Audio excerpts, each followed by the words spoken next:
जो कर रहा है वो ये है, एक एग्जाम्पल ले रहा है।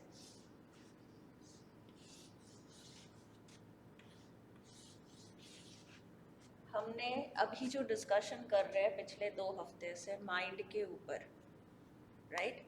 तो माँ का हमने ये स्टेटमेंट पढ़ा कि जो माइंड है वो क्रिएटर नहीं है। क्रिएटर यानी कोई विचार को वो जन्म नहीं देता है ना। वो पॉइंट हमने क्लियर किया कि इसके जो एंटेनाज है वो रिसीव करता है। तो इसको हम एक एग्जाम्पल लेते हैं कि अभी हम एक रेडियो खरीद के लाए बाजार से। तो रेडियो से हम ये एक्सपेक्ट थोड़ी करते हैं कि वो कोई नया गाना, म्यूज़िक या कुछ भी क्रिएट करेगा। क्रिएट तो करेगा नहीं, ठीक है। लेकिन रेडियो का काम क्या है? जो स्टेशंस अवेलेबल है, जो भी स्टेशन अवेलेबल है उससे कनेक्ट करना, और वहाँ जो चीज़ें चल रही है वो हमें यहाँ सुनाना।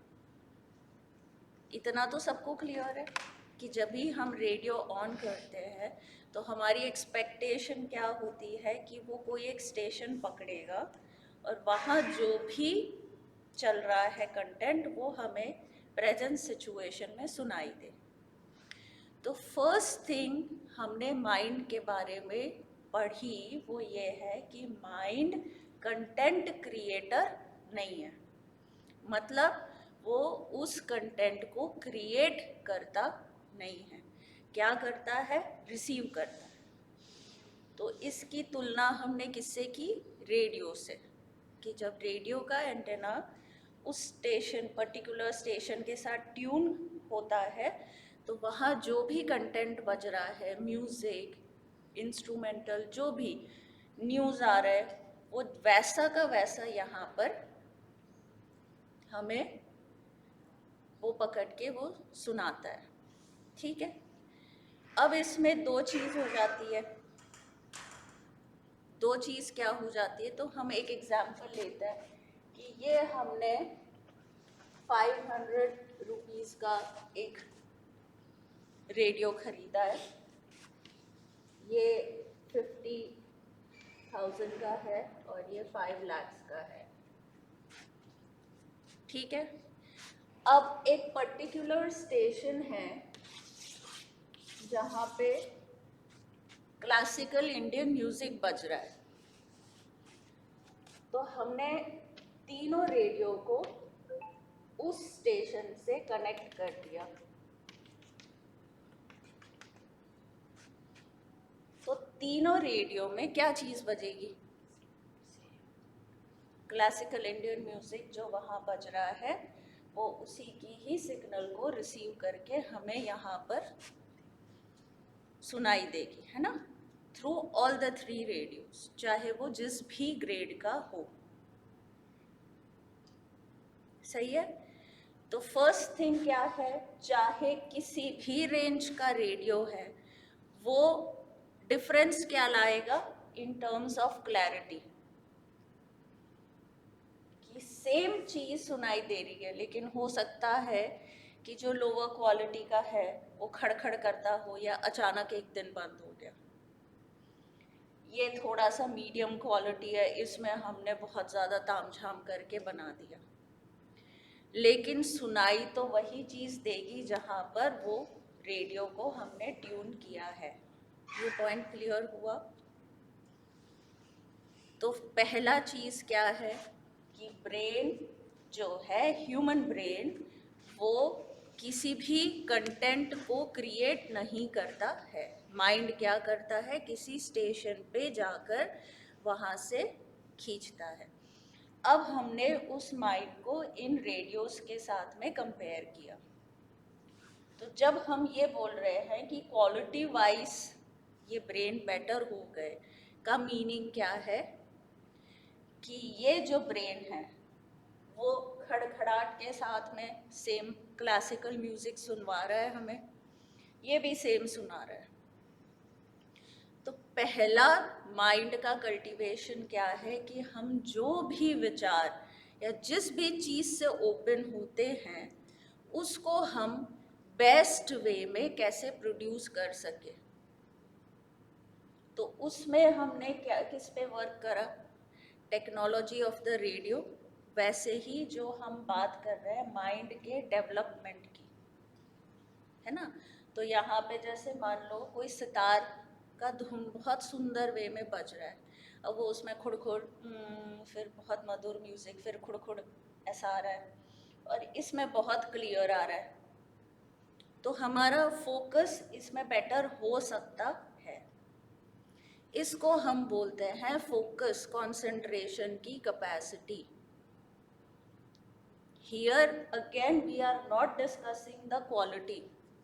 सेम एग्जाम्पल में हम ले लेते हैं कि यहाँ पे हमने कोई बहुत ही केओटिक स्टेशन है, बहुत ही रफ म्यूजिक है, उसको ये रेडियो और ये रेडियो, तीनों रेडियो को हमने अगर वो लोअर वाइब्रेशन में भी कनेक्ट किया तो वहाँ पर भी सेम चीज़ हो जाएगी, वो गलत चीज़ को भी उतनी क्लैरिटी से लाएगा।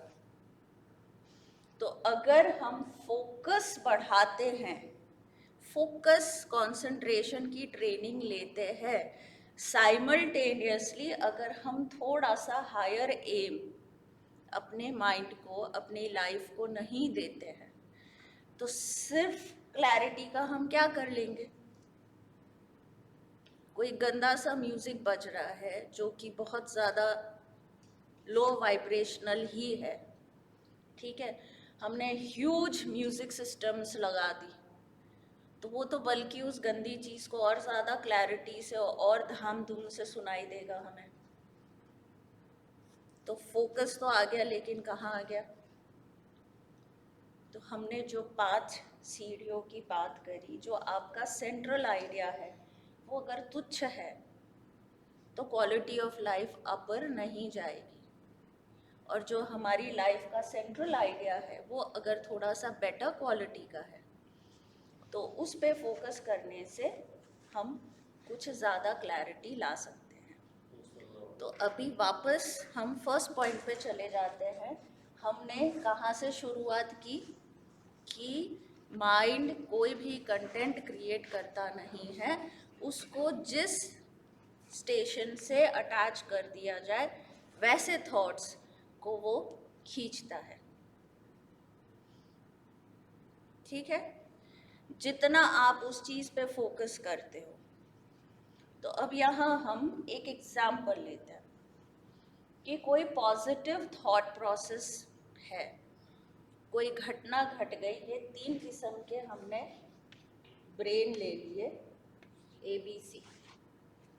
कोई ऐसी सिचुएशन आई जो बहुत ज़्यादा चैलेंजिंग है, वो किसी भी लेवल पे है, उसमें नहीं जा रहे, तो अगर उस वक्त माइंड हमारा एक पॉजिटिव थॉट प्रोसेस से अटैच्ड है, तो वो वहाँ से हमें कैसी प्रेरणा देगा कि घबराना नहीं है, अपनी फेथ को पकड़ के रखो, अपना बेस्ट एफर्ट डालो, try to find out some solution, हर प्रॉब्लम का कुछ ना कुछ सोल्यूशन होता है, इस तरीके की वो चीज़ें हमें देगा। माने अगर हमारी लाइफ में ये सिचुएशन डाली है तो डेफिनेटली हमारे भले के लिए वो कुछ हमें सिखाना चाहती है, तो ऐसा तो हो नहीं सकता कि बुरा हो जाए। तो ये एक बार जब स्टेशन शुरू हो जाता है तो स्थिति तो जैसी भी है, लेकिन मेंटल कंडीशन कैसी होती जाएगी, तैयार होती जाएगी लड़ने के लिए। और एक हमने ऐसे विचार में चले, हमेशा मेरे ही साथ ऐसा होता है, मैं ही हूँ जिसके ऊपर माँ का सदा ही क्रोध रहता है, ऐसी कैसी डिवाइन मदर है जो हमेशा मुझे टेस्ट करने में इंटरेस्टेड रहती है, ऐसा मैंने भगवान का क्या बिगाड़ दिया। ये यहाँ पे आप स्टेशन हो गए। अब जहाँ पे हमने ओपनिंग करी उसी के जैसे विचार, उसी की जैसी ज़रूर, अब तो मेरा बुरा होकर ही रहेगा, अब तो कुछ ही हो जाए मेरा अच्छा हो ही नहीं सकता, अब तो मैं इसमें से निकल ही नहीं सकता, या फिर लोग तो बुरे ही होते हैं, ठीक है। वही चीज़ जब यहाँ आती है और हम यहाँ स्टेशन्ड है, मान लो ऐसा सजेशन आ भी गया कि लोग तो बड़े स्वार्थी हो रहे हैं, तो नेक्स्ट सजेशन क्या आता है, हमने भी किसके लिए निस्वार्थ रूप से कुछ कर लिया, मैंने कुछ किया है क्या लाइफ में किसी के लिए? जब मैंने नहीं किया तो मैं किस मुंह से हर एक से एक्सपेक्ट करूं? तो यहाँ पर क्या होगा, हर वैसे सजेशंस जो हमें डाउन करते हैं उसका एक काउंटर सजेशन आता रहेगा। और यहाँ क्या होगा, जैसे ये सजेशन है, हाँ देखो दुनिया तो ऐसी, हाँ हाँ सब ऐसे ही होते हैं, मैंने तो सदा से ऐसे ही होते हुए देखा, ये तो ऐसे ही चलता है, दुनिया तो ऐसी ही रहती है। फिर यहाँ एक फॉल्सहुड और ऐड हो सकता है, मैंने तो लोगों के लिए खूब किया लेकिन किसी ने मेरे लिए कुछ नहीं किया। यहाँ से तो फिर मामला और ख़राब हो जाता है कि खूब किया वाला चीज़ आते ही फिर पूरा पर्सपेक्टिव चेंज हो गया। तो जहाँ पर हमारा ब्रेन कल्टीवेशन का मीनिंग क्या है कि हम अपने आप को किस स्टेशन के साथ अटैच्ड रखना चाहते हैं, उसकी चॉइस अगर हम बनाए तब तो we are master of the mind. और अगर वो कैसे भी बनता जाए और कहीं पर भी अटैच्ड हो जाए और कुछ भी लेता है, तो फिर we are slave of the slave. Mind is not the master. वो स्लेव किसका होना चाहिए, हमारी डिवाइन रियलिटी, हमारे सोल का।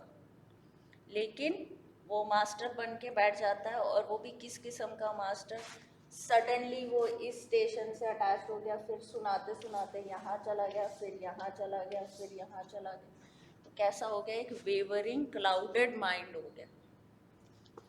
और जैसे जैसे वो ऑटोमेटिकली अपने स्टेशन चेंज करेगा वैसे वैसे हमारे मूड्स आते रहेंगे। अचानक से हम बोलेंगे हाँ हाँ माँ का काम करना है, अचानक से आ जाएगा मेरे आराम का क्या, मेरे शरीर का क्या। फिर अचानक से आ जाएगा कि नहीं, अभी हम पढ़ कर आए हैं, अगर हम कुछ भी नहीं करते हमारे सोल के लिए तो बहुत ख़राब है। फिर हम, लेकिन खाना तो चाहिए जीवन में, सोल थोड़ी ना खाना देती है। घूमना तो चाहिए जीवन में, सोल थोड़ी ना पैसे लेकर आएगी। तो किस तरीके से हमारे माइंड का वेरिएशन ऊपर से लेके नीचे तक होता रहता है, और वो जैसे जैसे मैकेनिकली ऑटोमेटिकली शिफ्ट होता रहता है, वैसे वैसे हमारे विचार पलटते रहते हैं, वैसे वैसे हमारे एक्शन चेंज होते रहते हैं। तो इसको अगर हम फिजिकल रूप में प्रैक्टिस करें कि अभी हम सब यहाँ बैठे हैं, मैं कहूँ चलो बच्चे अब मैथ्स का बुक निकालो, ठीक है, आप लोगों ने मैथ्स का बुक निकाला, हम लोग ने एक सम या इक्वेशन डिस्कस करना शुरू किया। सडनली मैंने कहा बस बस, अब हमें संस्कृत की महानता के बारे में पढ़ना है, अब आप संस्कृत निकालो। तो मान लो आप कुछ बोल नहीं पा रहे हो तो आप संस्कृत निकालोगे। आपने थोड़ा सा उसमें कुछ हैंडराइटिंग, ओ तुम्हारे हैंडराइटिंग इतने ख़राब है, अब तो तुमको ड्राइंग करना पड़ेगा, निकालो ड्राइंग बुक निकालो। फिर आप ड्राइंग करने बैठने लग जाओगे। वहाँ तक क्या होगा, थोड़ा इरिटेशन आ जाएगा कि आप कोई एक चीज़ पे टिको ना, आप हमें हर थोड़ी देर में। फिर मैंने कहा अब तुमसे तो ड्राइंग भी नहीं हो रहा, खड़े हो सफाई करो, उधर सारी गद्दियाँ उधर लाइन वाइज अरेंज करो। अब वो करने लग गया, अरे अरे अरेंज क्यों कर रहे हो तुम, एक काम करो हटाओ चेयर्स पे लगा दो। अब तुमने वो लगाना शुरू किया, आधा हो गया, अब बाहर चले जाओ, अब बाहर की चेयर्स पे लगाओ। अब तुमने वो शुरू किया, अब वो भी छोड़ो, मैथ्स करने बैठ जाओ। अब एकदम से रिएक्शन ऊपर आ जाता है कि कभी गद्दी, कभी मैथ्स, कभी ड्राइंग, कोई एक चीज़ पे टिको। तो नॉर्मली जब हमारे साथ ऐसा कुछ कोई पर्सन या सिचुएशन करती है तो हम कैसे कंप्लेन करते हैं लेकिन अपने ही ब्रेन को हम कभी भी ऑर्डर नहीं देते कि तुम कोई एक चीज़ पे टिको भैया, तुम कभी इधर होते हो, कभी उधर होते हो, कभी उधर होते हो। ये एहसास हमें अगर नहीं आता तो हमारा ब्रेन भी हमारे साथ क्या करता है, अभी हम यहाँ बैठे हैं, सडनली वो देगा ओ सुबह तो तेरे साथ ये हुआ था। तो हमें वहाँ क्या कहना चाहिए ब्रेन कि तुम्हें अभी ये सोच के फ़ायदा क्या है। अगर हम कोई चीज़ स्टार्ट कर रहे हैं, कर भी हम रहे हैं, मान लो रंगोली बनाने का वर्क आपने स्टार्ट किया, बनाते बनाते फिर आपको अरे यार ये क्या है, रंगोली बना रहे, अरे ये क्या है, अरे ये बेकार काम है, उससे अच्छा तो हम बड़े बड़े विचार करते हैं। तो उस वक्त हमें ये क्वेश्चन नहीं आता कि क्या ये सोच अच्छी है या बुरी है। लेकिन हमें कैसी हैबिट हो गई है, जैसे जैसे माइंड हमें बहाकर लेकर जाता है वैसे वैसे हम बहने लगते हैं। तो हमारा जो पहला सीडी हमने 5 पॉइंट्स मांगे उसमें से पढ़े थे, फर्स्ट पॉइंट है कंसंट्रेशन। कंसंट्रेशन मतलब कहीं पर फर्मली टिकना किसी बात पे। जब तक हम वो ही नहीं टिक सकते, हम आगे की वर्क को कैसे डेवलप करेंगे। आज सुबह मेरे अंदर बहुत जोश आ गया, इसलिए हम इस तरीके के जब हम एग्जाम्पल्स लेते हैं कि मान लो मॉर्निंग में तो मैं 1 घंटा भगत सिंह हो गई, फिर दोपहर को मुझे अब अंबानीज बनना है, तो ये कैसे पॉसिबल है। जिसको पैसे की भूख है वो उसको वो नहीं सोचना ठीक है, और जिसको देशभक्ति की भूख है उसके लिए ये सोचना ठीक नहीं है। लेकिन हमारा माइंड किस हद तक ऊपर नीचे जाता है, उस हद तक हम कंफ्यूज्ड हो गए, उसको क्लाउडेड माइंड बोलते हैं। तो अगर सुबह मेरे अंदर आ रहा है मैं तो भगत सिंह की तरह देश की सेवा करूंगा, मैं ये करूंगा, मैं वो करूंगा, फिर दोपहर होते होते यार इस इतने लाख्स ऑफ रुपीस की ये कार है उनके पास ये है, मेरे पास क्या है। अरे तो अभी तो तुम कुछ और बोल रहे थे, अभी तुम कुछ और सोच रहे हो। इसके कारण जितने भी मेंटल प्रॉब्लम्स हमारे टाइम में आ रहे हैं पागलपन के, वो इस प्रॉब्लम से आ रहे हैं। आप सोचो ब्रेन को हम कितना खींच रहे हैं, कौन सी चीज़ से हम कौन सी चीज़ पे लेके जा रहे हैं। तो कंसंट्रेशन का मीनिंग क्या है, किसी भी होशपूर्वक क्षण में हमने कोई डिसीजन ले लिया तो उसके अराउंड हमें चीज़ों को अरेंज करते जाना है, तब तो हमारी लाइफ में शेप आएगा। वरना ना हम भगत सिंह बन पाएंगे, ना हम अंबानीज बन पाएंगे। हम कैसे लोग होंगे, सफरिंग से भरे लोग जो कुछ ही नहीं कर पाए, क्योंकि ना इसके हिसाब की मेहनत हम कर पाएंगे, ना उसका हम जज्बा अपने अंदर ला पाएंगे, तो हम कैसे पर्सन हो जाएंगे। तो ये जो हम पिछले बार भी बात कर रहे थे कि ये जो टीवी स्क्रीन्स है, मोबाइल स्क्रीन्स है, जिसमें फ्री में हम कोई भी इमेजेस को देख के सपनों में चले जाते हैं, तो उसमें क्या है, हमारा ब्रेन का फिल्टर ऑफ इंटेलिजेंस वर्क नहीं करता और हम रियल क्वेश्चंस पूछते नहीं हैं। तो सडनली कुछ चीज़ हमारे सामने होगा, हाँ मुझे भी ऐसे बनना है, फिर हमें ऐसे बनना है। उसके लिए जो परिश्रम करना होता है, जो लगातार कोशिशें करनी होती है, वो माइनस हो जाता है। तो फिर आदत क्या पड़ जाती है, थोड़ी देर ये काम करते हैं, फिर अब वो हुआ नहीं, छोड़ देते हैं, फिर दूसरा करते हैं, फिर छोड़ देते हैं। ऐसा ही मनुष्य बच्चा जब बड़ा हो जाता है तो हम बोलते हैं ये पूरे टाइम पे कुछ एक चीज़ तो कर ही नहीं पाता है, ये बस ऐसे ऐसे कभी ये करता है, कभी वो करता है, कभी ये करता है, कभी वो करता है। तो वो क्या प्रॉब्लम हो गई, हमारे माइंड का फिल्टर डेवलप ही नहीं हो पाया।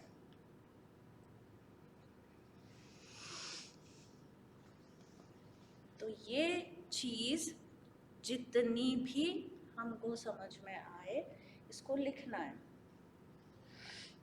पिछला होमवर्क अब जिसका नहीं हुआ वो छोड़ दो, अब ये जो हमने एग्जाम्पल लिखे ब्रेन के, 3 रेडियो सिस्टम के, और अगर ये फिल्टर नहीं होता तो अचानक से हम एक देशभक्त बन जाते हैं, फिर अचानक से हमको एक बहुत महंगी गाड़ी चाहिए, फिर हमें पीसफुल लाइफ चाहिए, लेकिन फिर हमें हर जगह दौड़ना है। तो हमारे कॉन्ट्रैडिक्शंस हमें जीने भी नहीं देते, किसी एक चीज़ पे चलने भी नहीं देते। मतलब बहुत ही, जिसको हम बोलते हैं कि एक अंडरस्टैंडिंग का फिल्टर है, उससे हम पूछते ही नहीं। क्यों? इम्पल्सेस जिसको बोलते हैं वो तो अचानक से आती है। जैसे आप एनिमल्स को ऑब्जर्व करो, जिनमें हम बोलते हैं इंस्टिंक्ट, उनको ये नहीं सोच आती कि मुझे क्यों खाना है, मुझे क्यों सोना है, मुझे क्यों जाना है। सडनली कुछ होता है वो दौड़ने लग जाते हैं, सडनली कुछ होता है खाने लग जाते हैं, सडनली कुछ होता है लड़ने लग जाते हैं।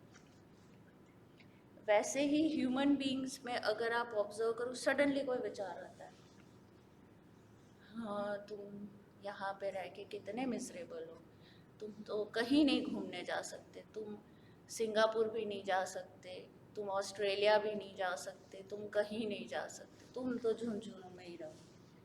वी डोंट क्वेश्चन ये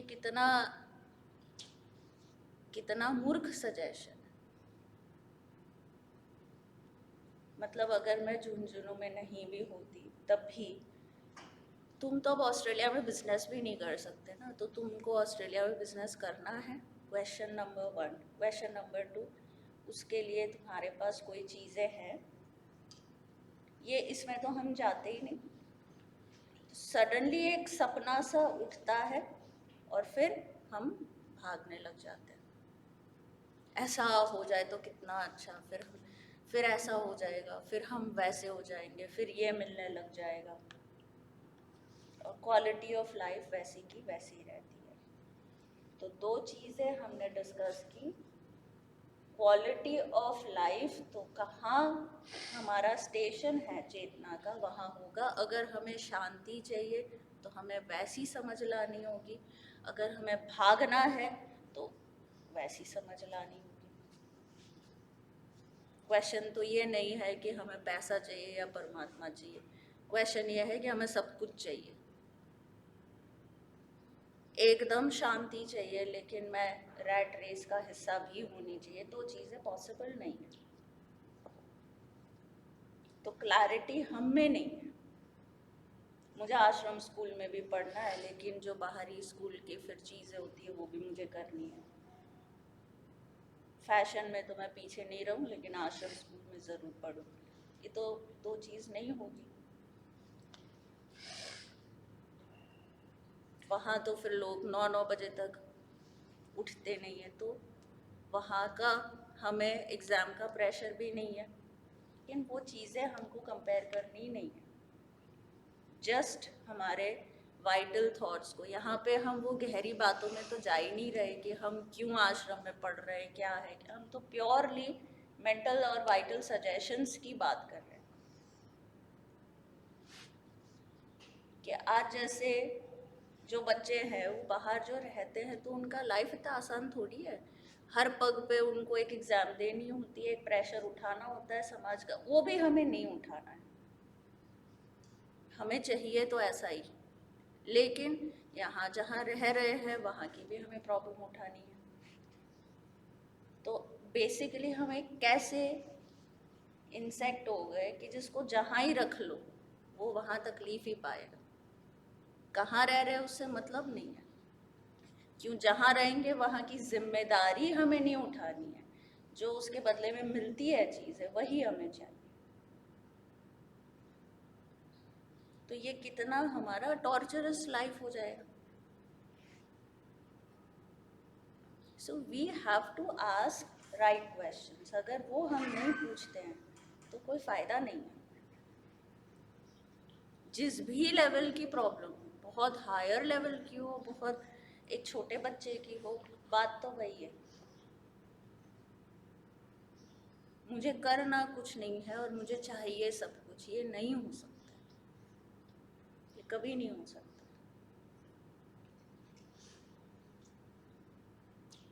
तो मुझे क्या चाहिए इसकी क्लैरिटी आ जाना बहुत बढ़िया चीज़ है। और जब वो क्लैरिटी आ जाती है तो हम उस पे वर्क करना स्टार्ट कर देते हैं। तब तो हम कंसंट्रेशन का, फोकस का, कोई भी चीज़ का मीनिंग लेंगे। यही नहीं पता जाना कहाँ है तो बाकी की तो सारी चीज़ें वेस्ट हो गई ना। मैं सही हूँ या गलत हूँ, मुझे सही डिसीजन कैसे लेना चाहिए, मुझे कैसे पता चले मैं गलत हूँ या सही। अगर कोई डायरेक्शन है, चाहे कुछ भी है, तो उसको तो हम सेंटर में रख के अपनी सारी चीज़ों को चेक कर सकते हैं। लेकिन ये ही नहीं है तो हम कहाँ रखेंगे? फिर तो सारा बिखरा बिखरा सा है। जैसे हमने खाने के लिए भी एक एग्जाम्पल लिया था कि अगर किसी को सुमो पहलवान बनना है तो उसका डाइट प्लान कितना डिफरेंट होगा। किसी को रनर, एथलीट बनना है तो उसका डाइट प्लान कितना डिफरेंट होगा, सेट ऑफ एक्सरसाइज डिफरेंट। तो इसके स्टैंडर्ड से उसको जज नहीं किया जा सकता। तो सुमो पहलवान तो ऐसा खाता है, उससे उसको बनना ही वो है, तो उसके लिए तो वही ठीक है। और सुमो पहलवान बोले तुम एथलीट का खाना कितना एकदम बोरिंग है, हमारा देखो, तो वो भी गलत हो जाएगा। लेकिन ये पॉइंट पकड़ में हमें ये आना पड़ेगा, हम जाना कहाँ चाहते हैं, हम करना क्या चाहते हैं। इसकी क्लैरिटी के बगैर कोई चीज़ हम फिक्स नहीं कर पाएंगे।